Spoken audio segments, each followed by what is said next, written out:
acadêmicos e acadêmicas do curso de Pedagogia da FACO, tudo bem? Eu sou o professor Murilo, estou aqui para falar mais um pouquinho com vocês, mais uma aula aí à distância. Nossa faculdade ela está fechada por determinação dos órgãos de administração municipal, estadual e federal, mas o trabalho continua. Nós aqui, professores, estamos trabalhando, gravando, vocês aí em casa, estudando, e é isso. Na aula de hoje, na disciplina, eu quero pensar com vocês os aspectos, os conceitos em torno do corpo, nos diferentes tempos, espaços e sociedade. Então vem, uma boa aula e vamos ao trabalho, beleza? Bom, para começar eu quero falar e pensar como que o corpo humano ele era compreendido, como ele era utilizado aqui, ó, na pré-história. Como nós sabemos, a vida em sociedade na pré-história era uma vida dirigida a partir da alimentação, principalmente por conta do sucesso ou do fracasso da caça, da coleta, de atividades que exigiam muito do corpo dos primeiros habitantes do nosso planetinha. Nessa ocasião, é importante destacar que, por exemplo, a dieta pré-histórica não era talvez das mais adequadas e até mesmo das mais atraentes que nós estamos acostumados aqui em 2020. No entanto, era uma dieta necessária. Se nós pensarmos, por exemplo, na alimentação, antes da introdução do fogo, os primeiros habitantes do nosso planeta, os primeiros habitantes da Terra, comiam a carne crua. Então isso, do ponto de vista, por exemplo, fisiológico, trazia uma série de prejuízos. É verdade que com o fogo, o que acontece? Essa sociedade passou a se alimentar melhor, ela passou a observar e explorar outras propriedades alimentares. E nesse conceito, nesse contexto, a ideia do corpo também mudou. O corpo dos homens, dos primeiros humanoides, ele era um corpo preparado para a guerra, preparado para a caça. Se vocês observarem nas imagens, nós temos crânios maiores, braços e mãos maiores, os pés, inclusive até mais ásperos, mais grossos, porque nós precisamos lembrar que na pré-história não existia calçado, então os pés tinham que suportar o terreno acidentado, o terreno hostil que se tinha naquele período. Outra característica muito marcante, muito apresentada nas diversas ilustrações, trata da estética do corpo, cabelo, barba, os pelos de modo geral. Então era tudo muito volumoso, E vamos lembrar porque também era uma espécie de proteção, dados a todos os perigos e a todos os problemas que possivelmente esses homens e as mulheres também enfrentavam nas suas atividades. Porque vamos lembrar, na pré-história, a caça e a coleta era o que determinava a sobrevivência desses indivíduos, ok? Bom, se nós andarmos um pouquinho e nós irmos para a antiguidade, e aí nós pegarmos, por exemplo, o mundo grego, essa imagem aqui, ó. Os gregos apelavam, a partir de padrões estéticos, que estavam muito ligados à ideia do belo, à ideia da força, então um bom homem ele deveria ser um bom guerreiro, ele deveria ser um homem culto, e para ser um guerreiro não era qualquer pessoa, então para ser um guerreiro fisicamente você tinha que suportar a guerra, fisicamente você tinha que estar preparado para a guerra. Automaticamente, nem todos os homens preenchiam os requisitos para se inscrever enquanto um guerreiro, enquanto um soldado.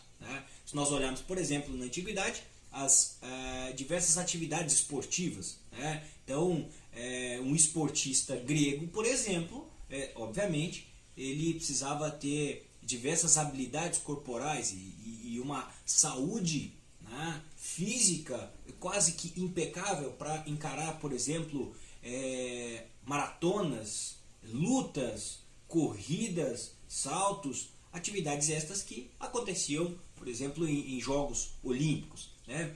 E pensar ainda a questão do belo, pensar a questão da beleza, a gente pode olhar também para a mulher, né? A mulher grega, né? Ela também era envolta de um modelo, né? Modelo esse que aparecia nas diversas esculturas, né? Como por exemplo a Vênus de Milo, né? Ou se nós olharmos, por exemplo, para as histórias, né? Medusa, a bela mulher que virou uma monstruosidade com cabelos emaranhados de cobras. Mas se você pegar essas histórias, todas essas mulheres citadas sempre eram mulheres muito desejáveis, muito bonitas, pelo menos a literatura aponta para isso. Se nós andarmos mais um pouquinho e irmos ao período do Renascimento, ali meados do século XIII, século XIV, né, o padrão corporal ele vai se modificar, né? Haja vista as necessidades da época, por exemplo, a necessidade de mão de obra, né? Nas diversas imagens, e essa aqui do lado é uma, as mulheres elas eram apresentadas com seios mais fartos, com quadril mais largo, né? Tudo isso indicando uma ideia de fertilidade. Fertilidade essa que era praticamente uma exigência, né? Então, as mulheres que não podiam dar filhos, e principalmente filhos homens, eram desonradas no seio da sociedade, né? Então, perceba como que isso vai alterando, né? Essas diferentes sociedades elas vão alterando a ideia que eu tenho e que nós, enquanto sociedade, temos do corpo. E se nós virmos para os dias de hoje, né, nós nos deparamos com alguns problemas, né? Pegando aí a questão do Renascimento, né, como eu disse, né, um quadril largo, seios mais fartos, uma mulher um pouco mais gordinha, vamos usar essa expressão, né, era um ideal. No entanto, hoje, né, com o advindo da ciência e de vários estudos, já se identifica que aquele padrão lá do Renascimento hoje é um padrão que pode ser caracterizado como uma patologia, como uma doença, a obesidade, né? A obesidade ela é um problema hoje, é um problema de ordem de saúde, né? Muitas pessoas sofrem em decorrência da obesidade, por exemplo, uma doença que é característica da obesidade, a diabetes, né? Além disso, a pessoa que tem obesidade, ela fica privada de uma série de tarefas, ela é privada de uma série de situações que são situações corriqueiras, né? Agora existe outro extremo, né? Qual é o outro extremo? O extremo da anorexia, né? A magreza excessiva, né? Então, se de um lado a obesidade é problema, de um outro lado o padrão de magreza excessiva, por conta, por exemplo, dos apelos publicitários, das grifes de moda, né, que, claro, tem a modelo, tem o modelo, mas o foco não está nessa pessoa, e sim no que ela veste, no que ela apresenta, exige destas pessoas que elas entrem em um padrão de magreza. Só que esse padrão de magreza compromete biologicamente esse corpo, né? Então, uma pessoa aí com 1,70 m, né, com seus 25 anos, que pesa lá 40 quilos, né, que pesa lá no máximo talvez 45 quilos, porque há uma exigência de um apelo publicitário, né? Então nós temos esses dois extremos que são negativos, né? E hoje, talvez aí, né, nas últimas 2 décadas, mas principalmente na última década, o maior apelo que é o do corpo fitness, né? Esse corpo aqui, ó, belo, esse corpo definido, o homem musculoso, a mulher bem torneada também, né? Com todas as suas partes corporais bem delineadas, né? E isso provoca hoje uma corrida, né? Por atividades físicas, provoca uma corrida por centros de estética e beleza, nada contra os centros de estética, mas perceba que os apelos sociais, os apelos históricos vão moldando a nossa cabeça e nós acabamos então por nos conduzir a este mesmo caminho, né? Mas e fica a pergunta, né? Qual é o corpo ideal, né? Qual é a verdadeira face ou a verdadeira identidade do corpo, né? Eu quero refletir com vocês e pensar, né?